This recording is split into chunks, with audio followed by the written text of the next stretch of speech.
আমাদের দেশের লোকজন বাইরের দেশেও পড়তে যায়, কিন্তু সিগনিফিকেন্টলি কোনো সায়েন্টিস্ট হয়ে ফিরতে পারে না। চমৎকার কথা বলেছেন। যেভাবে আমাদের দেশে পোর্ট্রেট করি যে মার্কস মানেই বা সমাজতন্ত্র মানেই নাস্তিক্যবাদ, এইভাবে আমার মনে হয় আমাদের দেশে তার মতবাদটা এবার আমার একটু গালি গালাজ করতে হবে। ইসলাম বলতে আমরা যে বিভিন্ন ঘরানার আছে সবাইকে আসলে অ্যাড্রেস করা দরকার, কারণ তা না হলে এখানে আসলে মুক্ত জ্ঞান চর্চার পরিবেশ তৈরি হয় না। আর আমার ব্যক্তিগত একটা অভিজ্ঞতা, আমি মিডল ইস্টার্ন দেশগুলিতেও গেছি, যে সেখানে যে ইসলাম, তারা যে পিউরিটেনিক্যাল ইসলামের কথা বলে সেটাকে আসলে ডিফাইন করা মুশকিল। বরঞ্চ এই জমানার বৈশিষ্ট্য হওয়া উচিত হচ্ছে সবার মধ্যে আসলে এক ধরনের সুসম্পর্ক গড়ে তোলা।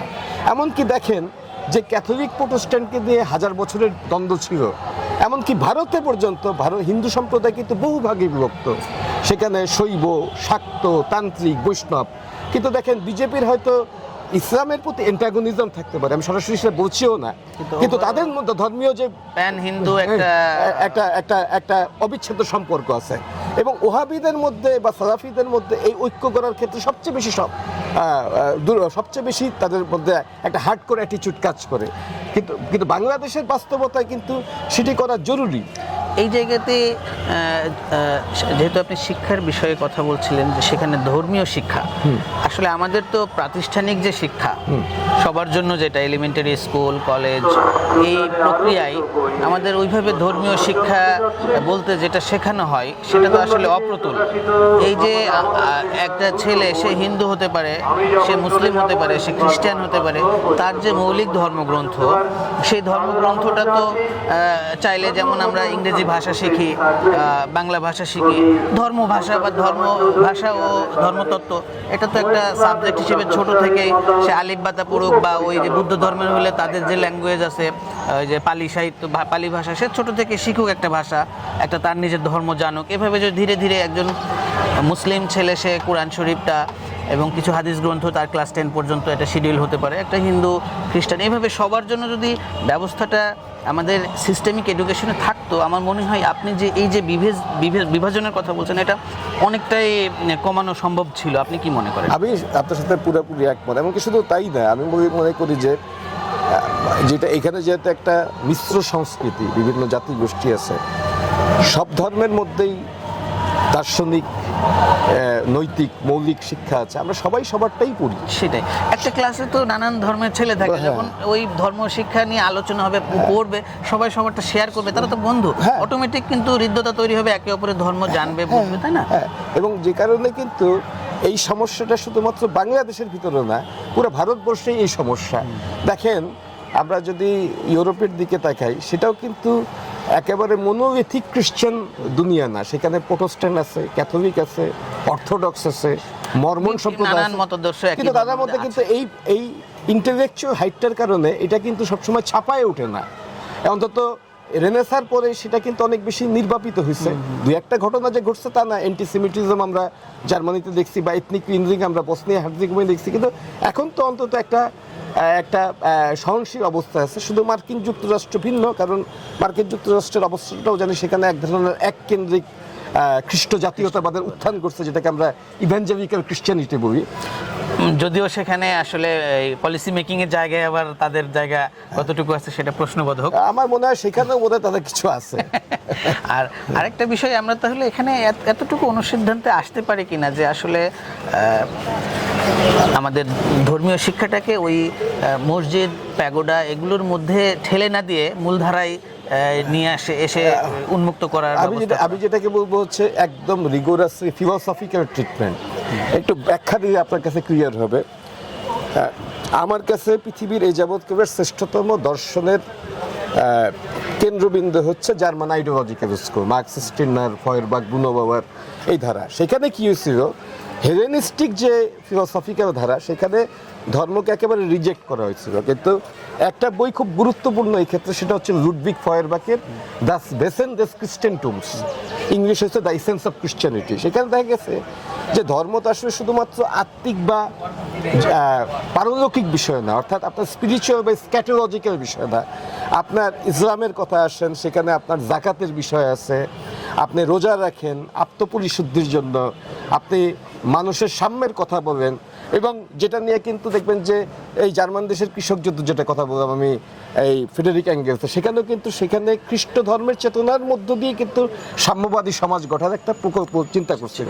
এবং আরেকটা জিনিস হচ্ছে মার্কস এর মতবাদটাকে আমাদের দেশে যেভাবে আসলে একেবারে ম্যাটেরিয়ালিস্টিক করে আমরা বলি, ও এটা তো আমার মনে হয় মার্কসকে ভালোভাবে পড়লে দেখা যায় আসলে সে তো এটা ক্ষোভের বই প্রকাশ করেছে কিনা, যেহেতু একটা ইকোনমিক জায়গা থেকে, উনি তো অর্থনীতিবিদ ছিলেন মূলত। বেসিক্যালি ওনার পড়াশোনা হচ্ছে আইন শাস্ত্রে, কিন্তু তিনি পিএইচডি করেছিলেন এপিকুরিয়ান ফিলসফির উপর। আচ্ছা, সেই জায়গা থেকে আমরা দেখি উনি অর্থনীতিতে যখন দেখলেন এই যে সম্পদগুলো কুক্ষিগত হচ্ছে, সেই জায়গা থেকে যখন উনি এটা সমাধান চাইলেন, তখন দেখা গেল যারা তার বিরুদ্ধে গেছে অধিকাংশই ওই সময়ের ওই চার্চের লোকজন। তো একটা ক্ষোভের জায়গাও হয়তো ছিল কিনা, কিন্তু আমরা তাকে যেভাবে আমাদের দেশে পোর্ট্রেট করি যে মার্কস মানেই বা সমাজতন্ত্র মানেই নাস্তিক্যবাদ, এইভাবে আমার মনে হয় আমাদের দেশে তার মতবাদটা এইবার আমার একটু গালি গালাজ করতে হবে। বাংলাদেশের মার্ক্সবাদীদের জ্ঞান চর্চার বিষয়ে একদম স্রেফ কোনো রকমের রাগ ঢাক ছেড়ে বলবো যে একেবারে অপ্রতুল। আপনি এই ক্ষেত্রে আপনি জার্মান আইডিওলজি পড়েন, মার্ক্সের এবং আপনার গ্রুন্ডিসে পড়েন, আপনি আর যেটার কথা বললাম ফ্রেডেরিক এঙ্গেলসের জার্মান দেশের কৃষক যুদ্ধ, সেখানে দেখবেন মার্ক্স, এঙ্গেলস এবং তাদের লেখার উপর ধর্মের কতটা প্রভাব সেটা বোঝার জন্য আর্নস্ট ব্লক একজন জার্মান ইহুদি ছিলেন, যিনি মার্ক্সিস্ট, এবং প্রথম যুগের মার্ক্সিস্টদের একটা বড় অংশ ইহুদিদের মধ্যে থেকে মোজেস হেসের নাম শুনবেন। এরা প্রত্যেকে মনে করতেন যে পৃথিবীতে আমরা সাম্যবাদ বলে যে জিনিসটা চিনি সেটা আসলে একটা জুডিও খ্রিস্টান মডেল, এবং এই ধারাবাহিকতায় ইসলামও কিন্তু তাই, কারণ ইসলাম আব্রাহামিক ওই নবীদেরকে স্বীকার করে আসছে। এটা কোথায় পাবেন আপনি সেটা একটু ব্যাখ্যা করি। সেটা হচ্ছে নিউ টেস্টামেন্টের একটা চ্যাপ্টার আছে অ্যাক্টস, এটা বাংলা করা হয় হচ্ছে প্রেরিত। সেখানে একবার দেখবেন যে পেন্টাকোস্টের ঘটনার পর যীশুখ্রিস্ট ইতিপূর্বে তাকে ক্রুশবিদ্ধ করা হয়েছে, তিনি জাগ্রত হয়ে স্বর্গে চলে গেছেন, কিন্তু তার শিষ্যরা একটা কমিউনিটি ডেভেলপ করে যেখানে তাদের কোনো ব্যক্তিগত সম্পত্তি বলে কিছু নাই। There is no iota of privatization of property. তারা যেই সম্পদ আসছে দরিদ্র অভাবীদের দান করছেন। এই মডেল থেকে পরবর্তীকালে ইউরোপে কিন্তু সামন্তবাদী মতবাদ গড়ে উঠছে, সাম্যবাদী মডেল গড়ে উঠছে। এখন যীশুখ্রিস্ট নিজে কিন্তু ইহুদি, আর আমাদের রাসূল সাল্লাল্লাহু আলাইহি ওয়াসাল্লাম তিনি কিন্তু এই নবীদেরকে স্বীকৃতি দিচ্ছেন। আপনি সূরা বনী ইসরাঈল পড়ছেন, এবং আমরা সব জায়গাতে দেখি যে মানুষের অধিকার প্রতিষ্ঠার একটা লড়াই ইসলামে আছে, এবং সেটা মানবেন্দ্রনাথ রায় তার হিস্টোরিক্যাল রোল অফ ইসলাম বইতে খুব ভালো মতো ব্যাখ্যা করছেন। পরবর্তীকালে আমরা জানি বিখ্যাত ভারতীয় পণ্ডিতের নামটা শোনা যায় না, নিশিকান্ত ভট্টাচার্য, যার প্রায় 28টা বই জার্মান ভাষায় লিখছেন। উনি জার্মান ভাষায় পণ্ডিত, আমি শুধু জার্মানের পণ্ডিত না, আরও আছে। এবং তিনি লাইপজিগ ইউনিভার্সিটিতে যখন পড়াইতেন, এবং পরে উনি সেন্ট পিটার্সবার্গ ইউনিভার্সিটিতে পড়াইতেন, তিনি 20-এর অধিক বই রুশ ভাষায় লিখছেন। এই ব্যক্তি কিন্তু ইসলাম ধর্ম গ্রহণ করেন। অর্থাৎ আমরা যদি সংক্ষেপে করে আসি, আসলে এই আজকের ইসলাম ধর্ম ওই যে সিলসিলা, এবং আমার মনে হয় আপনি এই বিষয়ে এত বড় পণ্ডিত, আপনাকে নিয়ে একটা আলাদা সেশনে আমরা আমাদের টপিক ছিলাম বাংলাদেশের এই যে বিএনপির ইশতেহার থেকে অনেক বিস্তারে মানে চলে গেছি।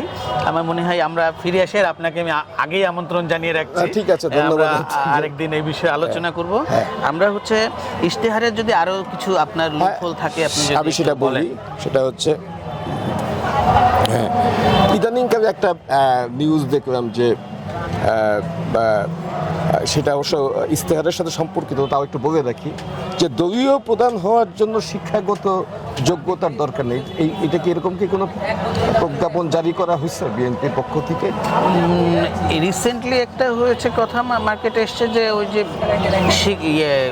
স্কুলগুলোর ম্যানেজিং কমিটির সভাপতি হওয়ার যোগ্যতা শিথিলকরণ, এটার কথা বলছেন আপনি? আমি সেটা। আচ্ছা, হ্যাঁ, এইটা আসলে সম্ভবত আগে বিএ সমমানের একটা রিকোয়ারমেন্ট ছিল, এইটা শিথিল করেছে। এটা নিয়ে দুই ধরনের আলোচনায় রয়েছে যে আসলে আমাদের সমাজের অনেক জনদরদি আছে, গ্রামগঞ্জের কৃষক যে হয়তো স্কুলের জমিটা দান করেছে, বা যার শিক্ষাগত যোগ্যতা নাই, এখনও এরকম মানুষ অনেক রয়েছে, তারা হয়তো অবদান রেখেছে, তারা বাদ পড়ে যাচ্ছে। এই জায়গাটা চিন্তা করে শিথিল করা হয়েছে। তবে এটাকে অনেকে প্রচার করছে যে মূর্খ লোকজন এসে ম্যানেজিং কমিটি, এটা হ্যাঁ, তবে নিঃসন্দেহে এটার অপ্রয়োগ হওয়ার সুযোগ তো রয়েছেই। কিন্তু যেহেতু আসলে বাংলাদেশের- আসলে উদ্দেশ্য কিন্তু না, হয়তো খারাপ না। যে একাডেমিক সার্টিফিকেটের বাইরেও যে মানুষগুলো আছে অনেকেই যোগ্য, তাদেরকে একটু সম্মান দেওয়ার সুযোগ রাখা। আচ্ছা ঠিক আছে, কিন্তু সেটা কিন্তু আবার একাডেমিক সার্টিফিকেটটা তো ফেলনা না। অবশ্যই নয়, কারণ সে অবশ্যই তো অনেক কষ্ট করে ওইটা অর্জন এটাকে তো করছে। বাদ দেওয়া হয়নি। না না না না না। আরেকটা হচ্ছে শিক্ষা ব্যবস্থার ক্ষেত্রে আমি যে জায়গাটা দেখলাম, সেখানে আমি মনে করি যে আমাদের নিউক্লিয়ার টেকনোলজি, সাইবার সিকিউরিটি এবং এআইতে যাতে একটা রেভলিউশন আসে। আপনি প্রথমে বলেছিলেন এআই এবং প্রম্পট ইঞ্জিনিয়ারিং সহ, আর এখন আরও কিছু কথা বললেন। আসলে প্রযুক্তি এই বিশ্বের বাস্তবতা।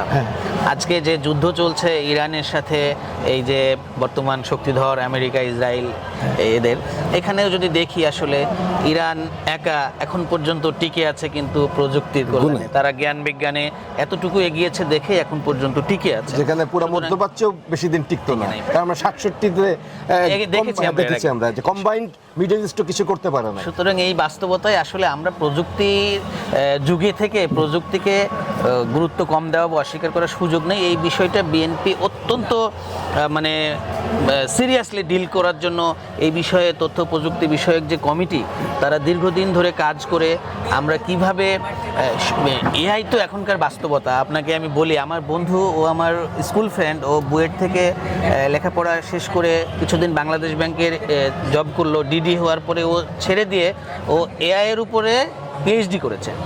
ও এখন ইউএসএ থাকে, ওখানকার একটা রিনাউন ইউনিভার্সিটির সে এআই ল্যাবে তার জীবনের মানে দৈনিক 24 ঘন্টার 18 ঘন্টা কাটায়। তো ওর সাথে আমার প্রায়ই কথা হয়, আসলে এআই এই যুগটাকে কোথায় নিয়ে চলে গেছে। আমরা কিন্তু বাংলাদেশে এখনো এআই মানে এই যে ফটোকার্ড তৈরি, এটা একটু লেখা ঠিক করে দেওয়া, এর বাইরে এখনো ভাবতে পারিনি। আসলে এটা অনেক দূর, এমন জায়গায় চলে গেছে যে এখন মানুষ ওরা চিন্তা করে যে একটা সময় কি আমরা ওদের কাছে এআই এর কাছে অসহায় হয়ে যাব কিনা। আমরা যদি চীনে চলে যাই, আমরা দেখব যে একটা ডক্টরের চেম্বার টোটালি অটোমেটেড, একদম ঢোকা থেকে শুরু করে বের হওয়া পেপারলেস, টোটালটা এআই নিয়ন্ত্রিত। এই বিষয়গুলো আমাদের দেশে হয়তো বা একটু দেরিতে হলেও আসবে, কিন্তু এই ব্যাপারে আমাদের সরকার অত্যন্ত সিরিয়াস। একটা কথা এখানে মনে করতে পারি যে আপনি জানেন যে পৃথিবীর সর্বকালের শ্রেষ্ঠ সায়েন্স ফিকশন রাইটারদের একজন ছিলেন আইজ্যাক আসিমভ। তার ফাউন্ডেশন ট্রিলজিতে কিন্তু এরকম একটা সময়ের ইঙ্গিত দিয়েছিল, হ্যাঁ, যে একটা সময় আসলে সমস্ত কিছু ইন্টারকানেক্টেড হয়ে যাবে। এটার পজিটিভ নেগেটিভ দুই দিকই আছে, কিন্তু যেহেতু এটা একটা বাস্তবতা, ফলে এটাকে আমাদের ট্যাকেও দিতে হবে নিঃসন্দেহে। আর আরেকটা জিনিস আমি বলবো, যেহেতু অনেক কথাই বলা যায়, তো সেটা হচ্ছে যে আমাদের দেশের এটা নিয়ে অনেকের সাথে আমার কথা হয়। আজকে যেহেতু আপনার সাথেও একটু শেয়ার করি, দেখবেন যে বুয়েট মেডিকেল থেকে বেরোচ্ছে বা সায়েন্সের ছাত্র, কিন্তু নিজে বিজ্ঞান মনস্ক না। যে কারণে দেখবেন যে আমাদের দেশের লোকজন বাইরের দেশেও পড়তে যায়, কিন্তু সিগনিফিকেন্টলি কোনো সায়েন্টিস্ট হয়ে ফিরতে পারে না। চমৎকার কথা বলেছেন। এটা কারণ কি মনে হয় আপনার? এটার কারণটা হচ্ছে, সেটা হচ্ছে সে হয়তো মানসিকভাবে বিজ্ঞান মনস্ক না, সে হয়তো দেখে দেখে গণিতটা মিলানো শিখছে। আমি এই জায়গায় মনে করি যে আসলে আমরা যে জিনিসটা শিখছি সেটা রিলেট করতে পারছি কিনা। আমি ফিজিক্স পড়ছি, আমি চিকিৎসাবিদ্যা পড়ছি, কিন্তু আমি রোগী দেখছি না বা ফিজিক্সের ওই কাজগুলো করছি না। সুতরাং আমাদের এখানে যেহেতু গবেষণাগারগুলো অ্যাক্টিভ না, এখানে যে বিষয়ে পড়ছে সেই বিষয়ে প্র্যাকটিক্যাল কাজগুলো করার সুযোগ পাচ্ছে না, সুতরাং সে কীভাবে মনস্ক হবে? হ্যাঁ, তো বিজ্ঞান মনস্ক না হওয়ার পিছনে এটাই কারণ যে আমাদের এখানে গবেষণা করব। আরেকটা অংশ আছে, সেটা হচ্ছে পারিবারিকভাবেও। সেটা হচ্ছে যে ধরা যাক একটা ছেলে, সেটা তার দোষও না, সে হয়তো গ্রাম থেকে আসছে, তাকে শেখানো হয়েছে তোমাকে ভালো ডাক্তার বা ইঞ্জিনিয়ারিং হতে হবে, কিন্তু বিজ্ঞান মনস্ক হচ্ছে পুরো জগৎকে একটা পার্টিকুলার রেঞ্জ দিয়ে দেখায়। যে কারণে দেখবেন আমাদের দেশের ছেলেপেলেরা অনেকে বিদেশে যায়। আমার নিজের বড় ভাইও মার্কিন যুক্তরাষ্ট্রে একজন ডাক্তার, তো উনিও এই কথাটা আমাকে বলছেন। উনি একসময় জন হপকিন্সেও কাজ করছেন। উনি আমাকে বলছেন যে তার র্যাবের জীবন একরকম, আর র্যাব থেকে বাইরে গেলে তার জীবন আর একরকম। কিন্তু রিয়েল যে সায়েন্টিস্ট, তারা আসলে ওই দুইটার মধ্যে বিভাজন থাকে না। যে কারণে সে তার ধ্যানে জ্ঞানে যখন সে সারাক্ষণ ওটা নিয়ে কাজ করে, তখন কিন্তু তার প্রোগ্রেস হয় অনেক বেশি। কারণ তারা আসলে ল্যাবের সময়টা শুধু সায়েন্টিফিক রিসার্চ না, সারাটা সময় তার আপনি একজন ধর্মতত্ত্ববিদ, আমরা যে পীর সুফিবাদ বলি, আসলে কি মানুষ অনেক বিষয়ে জ্ঞান অর্জন করতে করতে যখন চিন্তার জগতে চলে, তখন নতুন নতুন জ্ঞান তার কাছে সৃষ্টি হয়। তো সেই জিনিসটা আসলে ওই আপনার কথা রিলেট করে বললাম যে যখন একজন যে বিষয়ে পড়ছে সেটার উপরে সারাক্ষণ ধ্যান জ্ঞান করবে, তখন তার সে ওইটার মধ্যে এমনভাবে নিমজ্জিত হয়ে যাবে, নতুন নতুন জিনিস চলে আসবে, তার বিকাশ তার ঘটবে। মনস্ক পুরোপুরি ওর মধ্যে ঢুকে যাবে। আমরা আশা করি আসলে এখনকার জেন জি বা জেন আলফা নতুন যে প্রজন্ম, এরা কিন্তু এদেরকে আপনি যদি একটু গভীরভাবে দেখেন, এই প্রযুক্তির যুগে এরা কিন্তু আসলে এই বিষয়গুলো বুঝে যে আমি সায়েন্স পড়ছি মানে আমাকে এই মনস্ক হতে হবে। তো পৃথিবী যেহেতু হাতের মুঠোয় এসেছে, আমরা আশা করি 16 কোটি মানুষের দেশ, হয়তো সরকার এখনো ওইভাবে প্রজেক্ট নিতে পারেনি, কিন্তু এই দেশের জনগণ এমন, তারা বারবার ঘুরে দাঁড়িয়েছে, সেই জায়গায় একটা আশার জায়গা, যে আশা করি সরকার যদি একই সাথে এই বিষয়গুলো সিরিয়াসলি ডিল করে, আগামীতে এই প্রজন্ম আপনার যে প্রত্যাশা সেটা পূরণ করবে। খুবই ভালো লাগলো আপনার উত্তর শুনে। শেষ একটা প্রশ্ন করে আমি শেষ করব আজকে। আমরা আবার আলোচনা করব পরে নিশ্চয়ই। অবশ্যই আজকে আমরা আজকে আমাদের ইন্ট্রোডাক্টরি সেশন গেল, জি।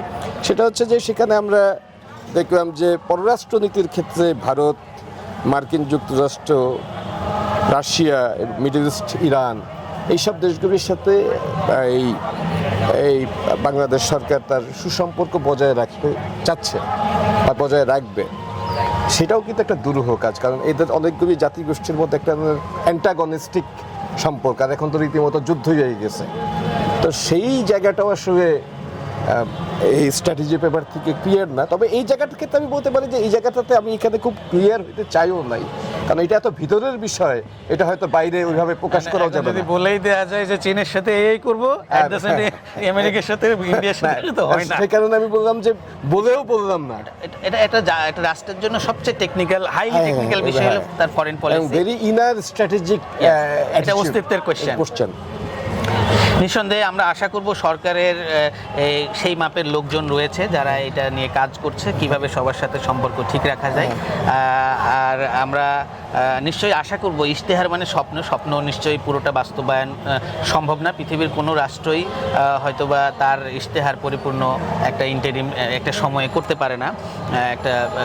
সেই জায়গা থেকে আমরা আশা করব যে এই সরকার সর্বোচ্চ দিবে। একেবারে ভেঙে পড়া সিস্টেম এর উপরে তারা এসে দাঁড়িয়েছে, গণতন্ত্রহীনতা থেকে কেবল আমরা নতুনভাবে শুরু করেছি।